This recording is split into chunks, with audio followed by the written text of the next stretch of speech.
그것을 다 편집해서 모아서 결국은 헬라어 신약 성경을 에라스무스라고 하는 분이 편집을 해냈는데 그것이 마틴 루터의 종교개혁 성경의 저본이 된 것입니다. 그래서 그 에라스무스의 성경이 준비되어 있었고 그 성경을 번역을 한 것이 마틴 루터의 종교개혁 성경이고 나중에 이제 킹잼 성경 번역자들도 이 에라스무스의 저본을 포함해서 당시에 나와 있는 모든 종류의 성경을 다 가져다 놓고 해서 완성하게 돼서 소위 말하면 총체적으로 종합적으로 완전한 성경이 이제 킹잼 성경으로 완성이 되는 역사가 전개됐습니다. 자, 그래서 우리는 안타까운 것은 그중 가장 중요한 것은 올바른 성경들이 번역되어 보존된 것입니다. 그런데 현 기독교계는 이 하나님이 주신 성경을 버리고 다시 카톨릭 성경으로 회귀하고 말았습니다. 너무 안타깝습니다. 하나님께서 주신 성경이 1881년에 영국에서 웨스코트하고 홀트라고 하는 이 두 학자가 이 카톨릭의 소위 말하면 예수회와 또 이 몇몇 신학자들과 결탁해서 히라버 아까 얘기했던 헬라어 성경을 다시 편집을 했는데 그걸 개역 성경이라고 합니다. 영어로는 revised version이라고 하는데 그 개역 성경에서 아까 얘기했던 킹제임 성경을 개역을 했다. 그래서 고쳤다. 개정을 했다. 그래서 revised version이라고 하는 성경이 이제 1881년에 나오게 되고 그때로부터 이제 소위 말하면 이 필라델피아 교회 시대가 끝나고 이제 다시 원래 카톨릭으로 회귀하는 그런 역사가 전개됐죠. 그래서 우리나라에서 처음으로 이 번역된 성경도 이 지금 얘기하는 이 카톨릭 성경이었고 그 결과로 우리는 종교개혁 성경을 1994년에 가서야 비로소 이 땅에서 이제 아주 뒤늦게 세계에서 가장 뒤늦었을 겁니다. 그렇게 그래도 하나님의 은혜로 우리에게 주어졌다는 사실. 그래서 그 역사적인 배경을 여러분들이 좀 잘 기억하시고요. 그래서 종교개혁자들을 통해서 주신 종교개혁 성경을 오늘날 종교개혁의 후손이라고 하는 우리나라의 개신교, 프로테스탄트, 개신교 성도들이 아직 잘 알지 못하고 성경은 본인은 개신교도고 종교개혁의 후손이라고 말을 하면서 실제로 성경은 카톨릭 성경을 쓰고 있다는 어처구니 없는 역설이 우리가 생각할 때는 어처구니가 없지만 그 사실을 무지한 채 또는 제대로 알지 못해서 또는 거부한 채 지금 있다는 게 지금 현실입니다. 그래서 여러분들이 그분들에게 지혜롭게 하나님이 주신 종교개혁 성경이 어떤 성경인지에 대해서 참 논쟁이나 또는 뭐 이렇게 우월감에 젖어서가 아니라 지혜롭게 겸손하게 잘 알려줘야 할 것입니다. 그래서 종교개혁의 후손이기 때문에 프로테스탄트인데 왜 성경은 카톨릭 성경을 쓰는 것인가 우리가 좀 잘 설득을 해야 되겠죠. 자, 그래서 종교개혁 503주년이네요. 500주년 아니고 503주년입니다. 올해가 503주년을 맞이하는 이 시점에서 우리 민족이 하나님께서 주신 그 성경으로 돌아갈 수 있기를 간절히 기도합니다. 자, 그러면 종교개혁이 남긴 좋은 유산 세 가지는 우리가 다행히 지금 잘 지키고 있는데 이 세 가지마저도 지금 세 번째 올바른 성경은 지금 대다수의 개신교도들이 안 받아들이고 있는 상황인데다가 1번, 2번은 형식적으로는 수용하고 받아들였지만 실제적으로는 많은 또 문제를 낳고 있습니다. 한번 확인해 보겠습니다. 첫 번째, 믿음을 통해 은혜로 구원받는다는 이신칭의의 교리 확립. 로마 카톨릭 교회에서는요, 믿음으로 구원을 받지만 행위가 필요하다. 그래서 믿음 플러스 행위로 구원을 받는다고 하는 잘못된 구원론을 가르쳐 왔습니다. 그래서 죽을 때까지는 얼마만큼 선한 행위를 해야 될지 잘 알지 못해요. 그렇죠? 그래서 이것이 모든 사람들에게 확신을 줄 수가 없어요. 그렇죠? 자신의 선한 행위가 얼마만큼 되어야 구원을 받을 수 있을지 알 수가 없기 때문에 또 그리고 우리가 계속해서 죄를 짓고 있기 때문에 이 구원에 대한 확신을 얻을 수가 없어서 늘 불안해하고 있는데 마틴 루터도 늘 그것 때문에 고통을 당하던 사람이었습니다. 그러던 중에 하나님께서 아까 말씀드린 로마서 1장 16, 17절을 통해서 이제 믿음으로 의롭게 된다는 그 구원의 교리를 확실하게 알게 되었죠. 그래서 인간은 죄인인데 하나님 앞에 어떻게 의롭게 되고 어떻게 구원을 받을 수 있는지 그 구원론의 핵심인 믿음으로 의롭게 된다고 하는 이 신칭의라고 하는 교리가 이 마틴 루터를 통해서 확립이 되었습니다. 그래서 그 교리는 사실은 사도행전 15장 1절과 11절에 보면은 이미 신약교회의 핵심 교리로 확정되었는데도 불구하고 많은 논란을 거듭하다가 종교개혁자들이 다시 한번 확고하게 확립을 해 놓았습니다. 그래서 여기 로마서 3장 28절에 보면 사람은 율법의 행위와 상관없이 믿음으로 의롭게 되느니라 결론이 나와 있어요.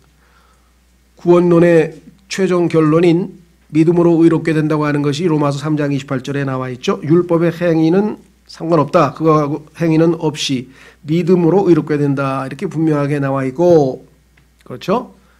에베소서 2장 8절 9절 우리 신약 교리에도 나와 있습니다. 여기 계신 분들이야 뭐 이 교리를 너무나 소중히 여기고 너무나 확실하게 알고 있고, 하지만 이 우리가 살고 있는 이 기독교계 안에는 교회를 다닌다고 하고 개신교도라고 하는 분들 중에서는요, 여전히 첫 번째 이단들이 있어요. 그 이단들은 아까 얘기했던 것처럼 행위구원입니다. 그것은 뭐 우리가 도저히 용납할 수 없는 것이기 때문에 우리가 그건 제외시키지만요. 두 번째, 소위 말하면 구원은 믿음으로 받았는데 구원 이후에 우리의 행실 여부에 따라서 구원을 때로 잃어버릴 수도 있다. 계속해서 죄를 의도적으로 짓는다면 구원을 잃어버릴 수도 있다. 이렇게 해서 소위 말하면 아르메니안주의라고 하는 이 교리가 또 많이 성행하고, 그게 어떻게 보면 인간적으로 더 뭐라고 표현할까요? 설득적인 것 같아요. 구원을 받은 후에 계속해서 죄를 짓는데 전혀 구원에 영향이 없다. 그게 말이 되느냐? 이렇게 생각을 한다는 것이죠. 그래서 오늘날의 이 자율의지를 강조하는 그런 교단들, 특히 아마 감리교, 성결교, 또 순복음 이런 쪽에서는 아마 대부분 구원을 잃어버린다고 아마 생각하는 분들이 많이 계신 것 같아요. 그래서 침례교, 장로교의 경우에만 아마 주로 이 구원의 영원한 보장을 이라는 교리를 믿고 있는 것 같습니다. 자, 문제는 또 어디 있느냐? 분명히 믿음으로 구원을 받았는데 그 사람이 생활이 전혀 변화되지 아니하고 전혀 구원받은 사람 같지가 않더라, 행실이. 그래서 그것이 과연 구원이냐? 그래서 소위 말하면 예수님을 구원자로만 받아들이고 주님으로는 받아들이지 않아야 했다. 그래서 이것은 소위 말하면 완전한 구원이 아니고, 그래서 예수님을 구원자와 주님으로 받아들여서 구원을 받아야 된다라고 하는 Lordship Salvation이라는 게 최근에 또 이 복음주의 또는 근본주의 진영에서 유행을 하고 있습니다. 이거 또 다른 이단입니다. 그렇죠? 구원은 하나님이 주시는 선물인데 거기에 조건은 아무것도 없어요. 수고하고 무거운 짐진 자들아 다 내게로 오라. 주님 앞에 우리는 빈손으로 나왔고 죄인임을 고백했고 주님께서 십자가에서 내 죄 때문에 죽으신 것을 믿고 부활하셔서 나를 의롭게 하셨다는 사실을 믿음으로 우리는 의롭게 됐습니다. 그 이후에 우리의 삶이 구원의 흔적이 전혀 없다. 그런 사람은 없어요. 바람이 여기서 부는지 저기서 부는지 알지 못하듯이 거듭난 사람은 바람이 부는 것을 느낀다. 그래서 내적으로 마음에 평강이 있던가 구원의 기쁨이 있던가 뭔가 형제를 사랑하던가 있었어요. 그러나 얼마 후에 우리의 신앙이 자라지 못해서 다시의 옛 생활로 돌아가서 또 죄를 짓고 그렇게 반복적으로 죄를 짓는 그것은 누구에게나 있는 현상인데, 그런 상황만 보고 이 사람을 구원받지 못했다든가 이렇게 우리가 쉽게 판단할 수는 없다는 것이죠. 그건 이제 영적 성장과 관련된 이야기고요. 그 다음에 또 한 가지, 복음주의 진영에서 구원을 받았다라고 말은 하는데 알고 보면 소위 말하면 성경에 나와 있는 어떤 지식을 자기가 수용했다는 거지 실제 마음에 와 닿아서 마음으로 믿어 구원받은 것이 아닌 것 같은 사람들이 있어요. 그런데 그것도 다 그냥 구원받은 것으로 치겠다. 그래서 이것을 또 우리나라 말로는 제가 뭐라고 하는지 모르겠는데 easy, 쉽다 이거죠. easy believism이라는 게 또 유행을 해서 예수님 믿어. 그러니까 성경에서는 하나님께 대한 회개와 예수 그리스도에 대한 믿음, 이게 복음인데, 회개는 전혀 하지도 않았는데 예전에 살던 그대로 가는데 성경에 나와 있는 어떤 객관적인 사실을 믿기만 하면 구원받는 거냐? 그건 아니죠 또. 그래서 여러분들 아마 뭐 여기 관심 있는 분들이 계실지 모르겠습니다만은 누굽니까 그 사람이? JYP라고 그러죠? 박진영이라는 그 JYP라고 하는 사람이 얼마 전에도 뭐 간증도 써놓고 했는데 최근에 책을 냈어요. 책 제목이 무엇을 위해서 살죠? 이렇게 써놓은 책인데 거기에 보면 앞부분에 자기의 인생, 어렸을 때 어떻게 해서 가수가 되고 어떻게 성공했다 뭐 그 얘기가 좀 전반에 써 있고 그 다음에 자기가 예수 그리스도를 믿고 어떻게 변화됐는지, 그래서 그 뒤에 절반은 사실은 이제 구원 간증과 관련된 내용인데 거기에 보면 처음에 자기는 성경에 나와 있는 사실을 다 믿었는데, 그렇죠? 머리로는 동의했는데 마음으로는 믿어지지 않았다는 거죠. 그런 상태가 수년, 뭐 거의 10년 가까이 갔나 봐요. 그래서 거의 막 너무나 힘들고 자기는 성경의 내용을 잘 알고 있기 때문에 다른 사람들에게 가르치니까 다른 사람은 거듭나서 구원받았다고 기뻐하는데 자신은 지금 구원을 못 받아서 냉랭하고 그런 희한한 체험을 하다가 자신이 언제 하나님의 말씀이 마음으로 믿어져서 믿고 진정으로 구원을 받았는지 뭐 그런 내용이 써 있고요. 그래서 자신이 과거에 믿었다고 생각하는, 즉 머리로 믿었다고 생각하는 것은 믿음 1. 그런데 대부분의 사람들은 믿음 1번만 갖고 있으면 그건 구원은 아니다. 그래서 자기가 두 번째로 체험한 마음으로 믿은 그 구원 2. 그래서 믿음 2 해서 믿음을 1, 2로 구분을 해서 설명을 했더라고요. 뭐 본인 나름대로는 자기의 체험에 근거해서 설명했겠지만 성경적으로 얘기하자면 마음으로 믿지 않고 머리로만 믿는 거예요. 머리로만 수긍한 것이에요. 그렇죠? 그래서 성경에서도 보면은 마음으로 믿어 의에 이른다. 그래서 그와 같이 진정한 마음으로 믿은 것인지 너희도 한번 스스로 점검해보라, 조사해보라 라고 고린도후서 13장에 우리에게 스스로를 한번 살펴볼 것을 권고하고 있고, 고린도전서 15장 1절에도 너희가 헛되이 믿지 않았으면 구원받은 것이다. 그러니까 헛되이 믿은 경우도 있다는 얘기인데 그 얘기는 뭐냐면 머리로만 수긍하고, 그렇죠? 머리로는 인정을 하지만 마음으로 예수 그리스도를 구원자로 받아들이지 못한 그런 상태에 있는 경우도 많이 있습니다. 그래서 안타까운 것은 이 핵심적인 교리가 여러모로 지금 이렇게 저렇게 공격을 받고 있다는 사실. 다시 한번 우리는 믿음으로 의롭게 된다고 하는 것은 물론이요, 이 로마서 1장 17절에 말씀하신 대로 의인은 믿음으로 살리라. 구원은 믿음으로 얻을 뿐만 아니라 믿음으로 지켜지는 것이지 그 이후에 행위로 의해서 구원이 지켜지는 것은 결코 아니라는 것. 그래서 율법이 아니고 은혜. 여기 지금 율법의 행위라 그랬죠. 구원은 율법의 행위와 상관없이 사람은 믿음으로 의롭게 된다고 분명하게 썼습니다. 그러나 성경에는 또한 믿음의 행위라는 표현이 나옵니다. 예수 그리스도를 믿고 구원받은 사람이라고 한다면 그 이후에 그 믿음을 통해서 의로운 행실이 나타날 것이다 라고 성경에 또 썼습니다. 그렇죠? 그래서 율법의 행위로는 구원을 받지 못하지만 은혜로 구원을 선물로 받은 사람은 삶에서 의로운 행실이, 그렇죠? 믿음의 행위가 표현될 것이다 라고 성경에 나와 있습니다. 그 표현의 정도는 우리의 영적 성장에 따라 각자 달라지겠죠.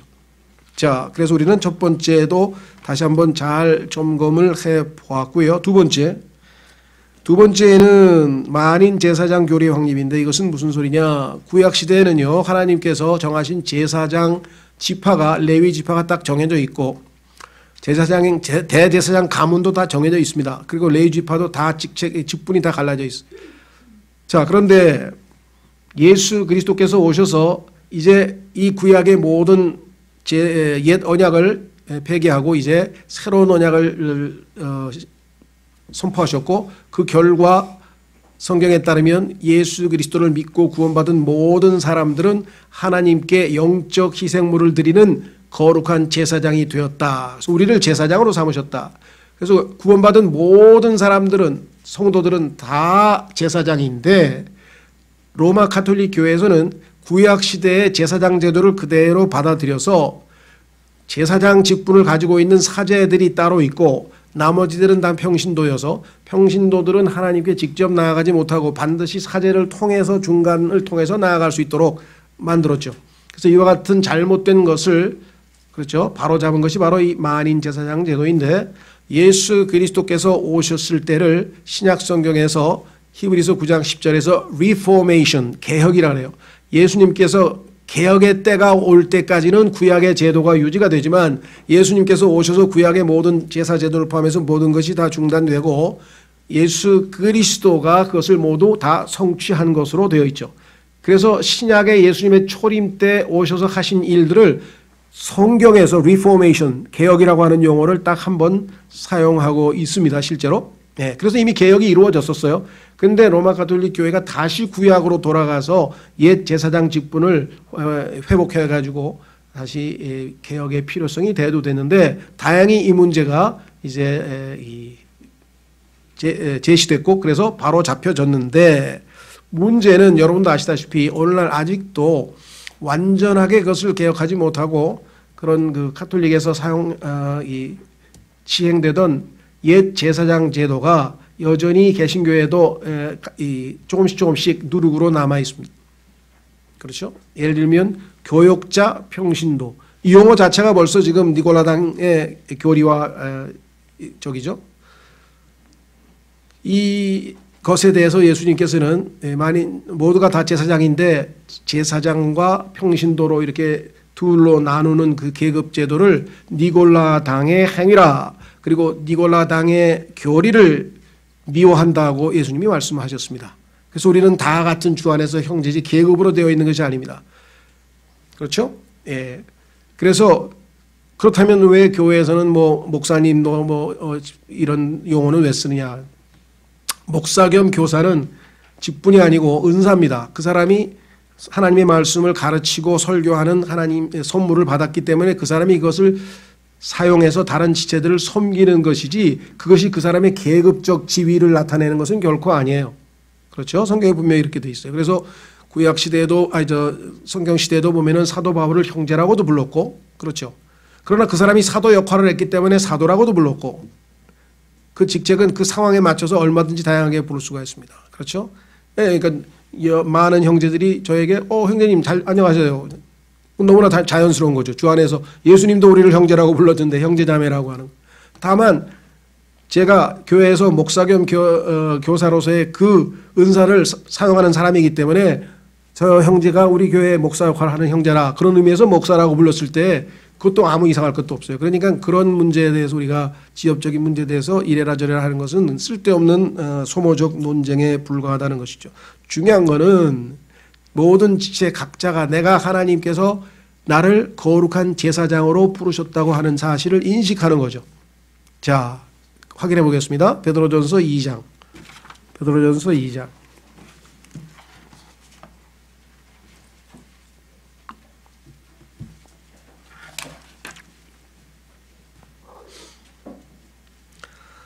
(4절부터) 보시면은요. 참으로 사람들에게는 거부당하였으나 하나님께는 선정받은 돌 곧 보배로운 산 돌이신 그분께 나와 너희도 살아있는 돌들로서 영적 집으로 건축되고 예수 그리스도를 통해 하나님께서 받으실 만한 영적 희생물을 드리는 거룩한 제사장이 되었도다. 우리가 거룩한 제사장이 되었다고 성경에 분명히 써 있죠. 계시록 1장에도 우리를 왕과 제사장으로 삼으셨다고 예수님께서 우리를 삼으셨다고 분명히 기록되어져 있죠. 그렇죠? 예. 자, 따라서 우리는 소위 말하면 이 평신도가는 직접 하나님께 나아갈 수 없고 교역자 또는 성직자를 통해서 제사장을 통해서만 나아갈 수 있다고 하는 이것이 얼마나 이 신약 교리에 어긋나는가. 그래서 우리는 이 문제에 대해서 여러 번 강조를 했는데 문제는 이 잘못된 교리에 대해서 너무나 또 이 과격한 또는 극단적 반응을 보이시는 분들이 있어요. 그것은 뭐냐면 교회에서 목사가 성경을 가르치고 또 이 설교하는 것에 대해서 다 만인이 제사장인데 그렇죠? 당신 혼자만 제사장 노릇하냐? 지금 제가 하는 것은 제사장 노릇하는 게 아니에요. 성경에는 제사장 노릇하는 거에 대해서 그렇게 얘기하고 있잖아요. 성경에서 말씀하시는 제사장 노릇은 성경에 여러분이 하나님 앞에 언제든지 직접 나아가는 거예요. 중간에 아무런 중간에 사람 끼지 않고. 그래서 여러분이 제사장이라면 하나님께 얼마든지 나아가서 헌물을 바칠 수 있죠. 그래서 신약 성경에서는 살아있는 우리의 몸, 살아있는 몸을 산 희생물로 하나님 앞에 바친다 그랬죠. 또 찬양의 희생을 하나님께 바친다 그랬고, 그리고 선을 행하는 것, 나누어 주는 것, 그리고 구원을 복음을 전해서 이방인들 하나님께 구원받은 성도로 만들어서 하나님께 바치는 것, 이러한 모든 것들은 각자 모든 성도들이 다 하는 것이죠. 그러니까 어떤 한 형제에게 하나님께서 설교하고 성경을 가르치는 은사를 줘서 목사 겸 교사로서의 은사를 발휘하는 것이 제사장이 하는 일로 착각을 하니까 왜 당신 혼자만 설교하냐, 나도 제사장이야, 비켜 좀 나 좀 설교하게. 그래서 돌아가면서 설교하자, 이런 분들의 교회들이 지금 있어요. 이제 거기에도 어느 정도 질서가 있겠죠. 예를 들면 뭐 교회의 어떤 영적 성숙도나 이런 걸 봐서 장로들이 돌아가 설교한다.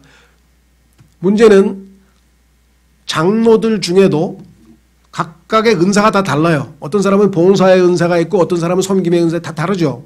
그 중에서 하나님께서 말씀을 가르치고 설교하는 선물로 은사를 준 사람이 설교하는 거지 누구나 다 하면 중구난방이 되는 거잖아요. 그렇죠. 그래서 하나님께서 정하신 그 질서에 대해서 오해를 해서 저희 같은 교회, 다시 말해서 목사가 성경을 가르치고 이 설교를 하면 니골라당의 행위였다. 그래가지고 아주 막 이 세상에 있는 목사들은 다 아주 그냥 두들겨 패야 된다고 또 막 이런 분들이 계세요. 막 너무 아주 뭐 극도의 반감을 가지고 있어요. 왜? 목사가 하나님의 그 모든 다른 제사장들의 역할을 다 수족을 잘라버리고 자기 혼자 제사장 노릇을 한다고. 그런데 그게 너무나 격분하고 심해서 사실 대화하기가 쉽지 않을 정도로 참 안타까운 경우가 있습니다. 양극단이죠. 그렇죠? 그래서 교회 안에서 예를 들면 그 흔적이 그 개신교회 보면은 목회자들 중에 무슨 행사 같은 거 있을 때는 가운 입잖아요. 또 뭐 찬양 때도 따로 가운이 있고, 이건 다 구별시키는 거예요. 구별하면 안 돼요. 다 똑같아요. 그렇죠? 예. 뭐 필요상 뭐 여기 앉을 수는 있어요. 제가 여기 저기 따로 앉아서 설교를 하러 나오려고 하니까 중간에 저쪽에서 나오기가 힘들어서 나오는 거지. 사실 저기 앉아 있다 나와도 되는 거예요. 그러니까 아무 문제가 없어요. 그러니까 이건 계급의 문제가 전혀 아니고 기능의 문제라는 사실을 여러분들이 충분히 이해하시면 좋을 것 같아요. 그래서 이 만인 제사장 문제도 오늘날 뜨거운 감자에 속합니다. 그러니까 1번, 2번도 아직 여전히 뜨거운 감자. 세 번째는 뜨거운 감자도 아니고 식은 감자 같아요. 왜? 관심들이 없어요. 사실 우리에게 더 관심 있는 것은, 우리 킹제임스 성경을 믿는 사람들이 관심 있는 것은 1번, 2번은 물론이요, 3번. 하나님께서 완전히, 즉 부패한 성경이 아니라 완전한 성경을 우리 인류의 손에 쥐어주고 중세의 암흑시대를 끝내고 드디어 말씀의 빛을 밝게 비추어 주신 그 시기가 바로 이 종교개혁 시대죠. 자, 그래서 거기 보시면 올바른 성경의 번역과 보급이라고 하는 것은 정말 중요한 역사적 일이었습니다. 자, 첫 번째는 고린도후서에 보면 당시에 하나님의 말씀을 부패시키는 자들이 있었다라고 바울이 얘기합니다. 나는 그런 무리하고는 다르다. 하나님의 말씀을 부패시킨다는 게 말이 되느냐? 됩니다. 오늘날 왜 하나님의 말씀이 여러 종류가 나와요? 누군가가 하나님의 말씀을 부패시켰기 때문에 일이 벌어진 것이겠죠. 그렇죠? 그래서 이 corrupt라고 하는 단어가, 부패시킨다는 단어가 고린도후서 2장 17절에 나오는데, 이 corrupt의 원조는 누구냐? 에스겔서 28장에 보면 하나님의 지혜를 부패시킨 마귀입니다. 마귀가 최초로 이 부패의 원조예요. 모든 썩는 것은. 자, 그래서 하나님께서는 보존하시겠다는 약속을 했습니다. 시편 12편 6, 7절에 보시면은 하나님의 보존의 약속이 주어져 있어요. 그래서 그러면 하나님의 약속을 못 지키신 것인가? 그건 아니죠.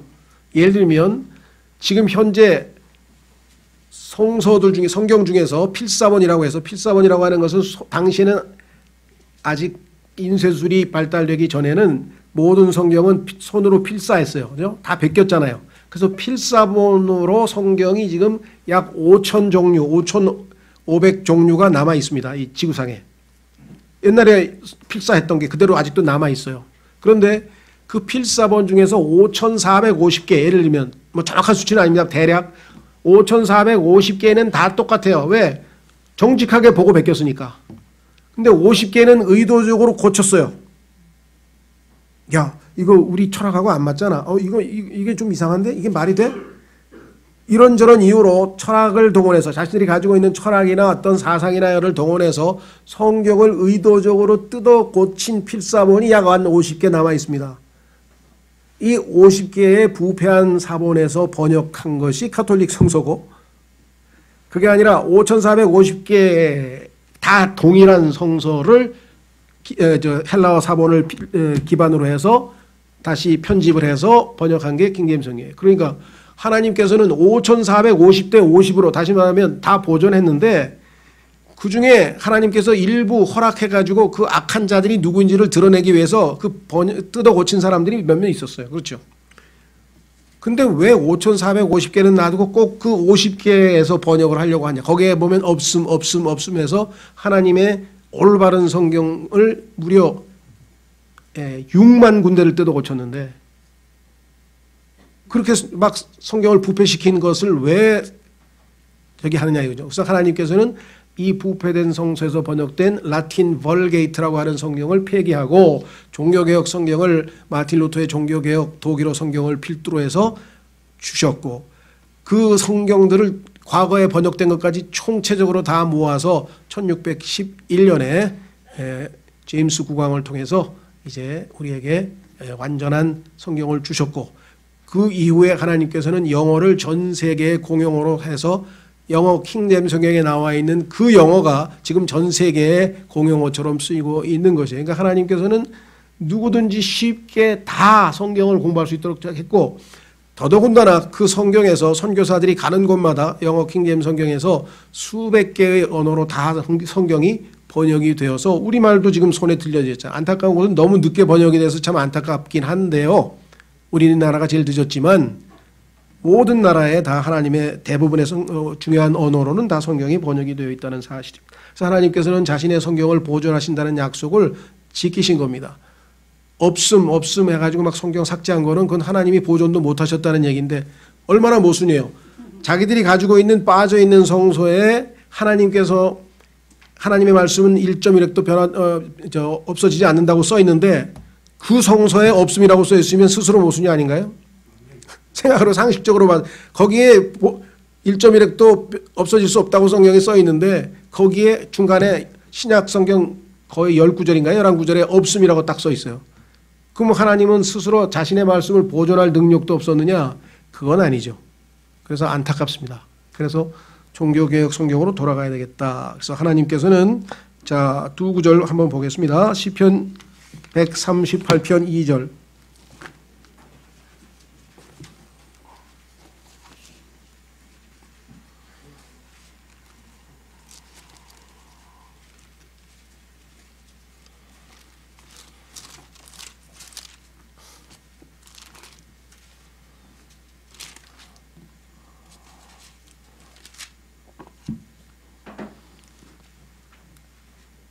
받들어 읽겠습니다. 내가 주의 거룩한 전을 향해 경배하며 주의 인자하심과 주의 진리로 인하여 주의 이름을 찬양하리니 주께서 주의 말씀을 주의 모든 이름 위로 크게 하셨나이다.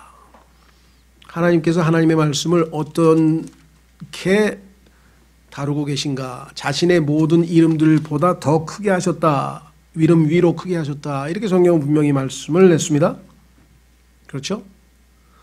자, 그리고 시편 68편 11절로 가시면 그 이후로 하나님께서 이 말씀들을 많은 사람들이 편찬해서 많은 사람들이 편해도록 지금 전 세계에 아마 성경 아주 그 소수민족 제외하고는요 대부분의 중요 언어로 아마 다 성경이 번역이 되어 있습니다. 소수민족으로도 지금 뭐 선교사들을 통해서 뭐 성경 번역 선교회를 통해서 지금 계속 지금 현재도 지금 번역이 진행 중이죠. 자, 시편 68편 11절에 보시면 68편 11절에 보시면 주께서 말씀을 주시니 그것을 전파한 자들의 무리가 컸도다. 자, 여기서 전파했다라고 하는데요. 사실은 이게 영어의 publish입니다. 이 publish. 여러분들 publish란 말은 아주 출판했다는 뜻이죠. 그렇죠? 예. 성경을 당시에 인쇄술이 없을 때는 베껴 썼고요. 인쇄술이 나온 다음부터는 얼마나 많은 성경들이 이 퍼블리시 돼가지고 많은 이 땅의 모든 인류에게 퍼져졌는가. 그래서 주께서 말씀을 주시니 그것을 전파한 자들의 무리가 컸도다. 자, 그리고요, 하나님께서는 이제 성경에서 이것보다 더 많지만 우리가 핵심적으로 3번의 경고를 기록을 해놨어요. 성경의 앞부분에 신명기 4장 2절, 잠언 30장 6절, 성경의 중간 부분에, 그리고 성경의 맨 마지막 부분에 하나님의 말씀을 손댈 수 없다. 그렇죠? 자, 세 구절을 한번 찾아 읽고 마치겠습니다. 첫 번째, 맨 앞부분 보겠어요. 성경 전체에서 모세오경 부분에 해당하는 신명기 4장 2절. 신명기 4장 2절.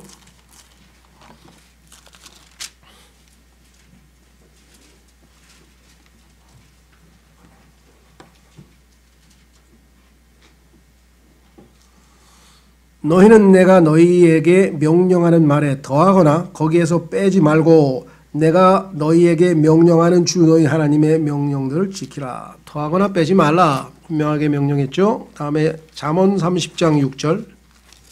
잠언 30장 6절.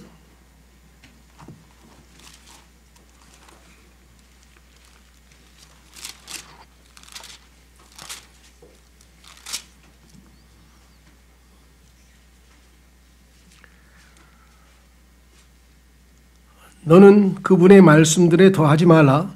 그분께서 너를 책망하실 터인즉 내가 거짓말쟁이로 드러날까 염려하노라. 그러니까 2부처럼 만지지도 말라 이런 말씀을 성경에다가 집어넣지 말라. 하나님께서는 먹지 말라 그랬는데 왜 만지지도 말라 하시지도 않은 말씀을 성경에다가 자기 멋대로 집어넣어가지고 하나님을 아주 그냥 뭐라고 해야 되나, 스크루지 영감처럼 만들어버리시냐 이 말이죠. 그래 안 되겠다 이거. 자, 그 다음에 세 번째로 성경의 맨 마지막에 강력한 경고가 나와 있습니다. 이번에는 성경 맨 마지막에는 성경에 대해서 손댈 수 없다. 22장 18절과 19절. 요한계시록 22장 18절과 19절.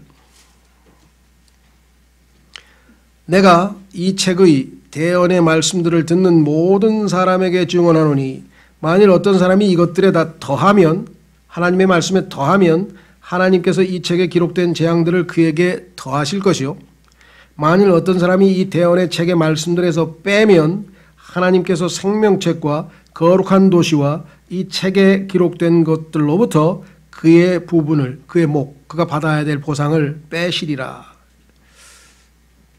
그래서 하나님께서는 하나님께서 보존하시겠다, 영원 무궁토록 보존하시겠다고 약속한 그 성경을 이 땅의 인류에게 주셨고, 그것도 하나님의 섭리적인 역사로 영국, 그렇죠? 브리티시 잉글리시, 영국 영어를 전 세계에 공용화, 거의 지금 전 세계 어디를 가도 이 영어로 의사소통이 되죠. 그래서 지금은 뭐 이 성경 정말 제일 싼 거 하면 요즘에 뭐 4달러가 유행한다는데 4달러는 아닌 것 같고 5달러 같아요. 성경은 5달러. 여러분이 5달러 하세요. 5달러만 있으면 성경 얼마든지 킹잼 성경 하나 살 수 있고, 물론 이제 종이질은 좀 안 좋겠지만 뭐 10달러만 되면 정말 웬만한 성경 좋은 거 딱 쓸 수 있습니다. 그리고 성경 무료로 보급하는 기관도 굉장히 많아요. 그래서 하나님의 말씀을 하나님께서는 이렇게 모든 사람에게 다 이제 보급하셨기 때문에 더 이상 어떤 그 변명의 여지는 없는 것이겠죠. 그렇죠? 참 마음이 무겁고 답답한 것은 우리와 함께 이 구원받은 성도들이 한국 교회에 여럿 계실 터인데 그분들이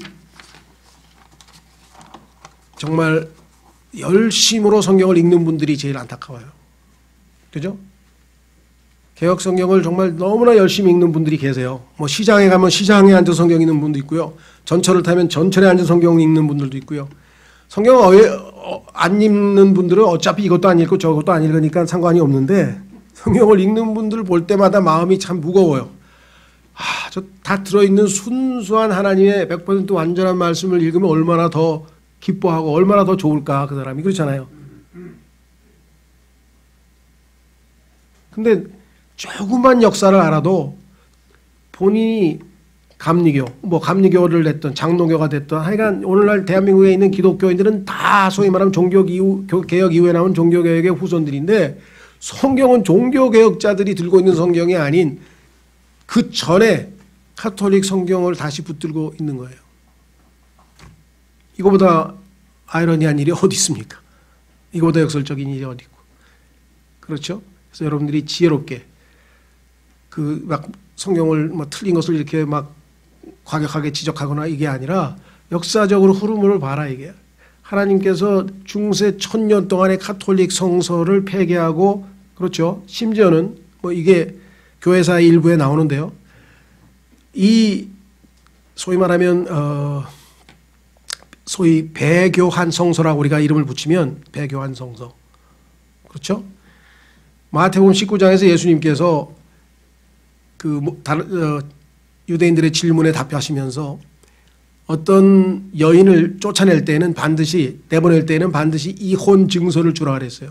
이혼 증서를 주어서 그 여자를 사회적으로 법적으로 보호해야지. 그 여자가 그런 것도 없이 나가면은 전혀 보호가 안 되기 때문에 다만 하나님의 뜻은 일부일처인데 하도 이 악한 사람들이 그와 같은 하나님의 법을 마음대로 버리고 부인을 마음대로 아무 데나 갖다 버리니까 그 인간들의 악한 것을 막기 위해서 즉 여자들을 보호하기 위해서 하나님께서 너희가 악하기 때문에 허락은 해주셨어요. 이혼을 하라 이거야. 그 대신 반드시 이혼 증서를 써주어서 근데 그 이혼 증서라고 하는 헬라어의 비블리온 아포스타시온이라는 그 단어가 배교한 성서라는 거예요. 즉 교회에 예수 그리스도의 순수한 신부로서 교회가 오다가 박해를 통해서 고난을 받고 그래서 기독교가 소위 말하면 이 국가의 제국의 로마 제국의 종교가 되면서 세상과 결혼을 해버렸고 그 세상과 결혼한 사실을 계시록 3장에 계시록 2장에서는 퍼가모 시대라고 하는데 퍼가모 교회라고 하는 것은 버가모라고 하는 그 단어는 much marriage 세상과 혼인을 해버린 주님의 신부의 모습이에요. 그래서 하나님께서는 어떻게 했어요? 이혼 증서를 주신 거예요. 이혼 증서. 그게 배교한 성서예요. 단어가 똑같아요. 그게 우연의 일치겠습니까? 한번 생각해 보십시오. 그래서 다시 순수한 하나님의 말씀으로 돌이키기 위해서 우리에게 이 올바른 성서를 주시고 그것이 종교개혁의 가장 큰 유산이에요. 근데 오늘 개신교에서는 1번, 2번은 굉장히 강조합니다. 3번은 여태까지 제가 언급하는 걸 단 한 번도 못 봤어요. 그리고 1번, 2번도 지금 정확하게 제대로 다 간수하고 있지도 못하는 안타까운 현실입니다. 여러분들이 역사적 사실을 좀 직시하고 우리의 책임을 하나님 앞에서 어떻게 할 것인지 어떻게 지혜롭게 이 진리를 전달할 것인지 한번 좀 깊이 생각하는 그런 계기가 되셨으면 좋겠습니다. 이 시간 하나님 우리에게 올바른 진리와 올바른 성경을 주셔서 감사합니다. 이제 이것을 어떻게 제가 잘 고수하고 전파할 것인지 다 같이 한번 각자 기도하도록 하겠습니다.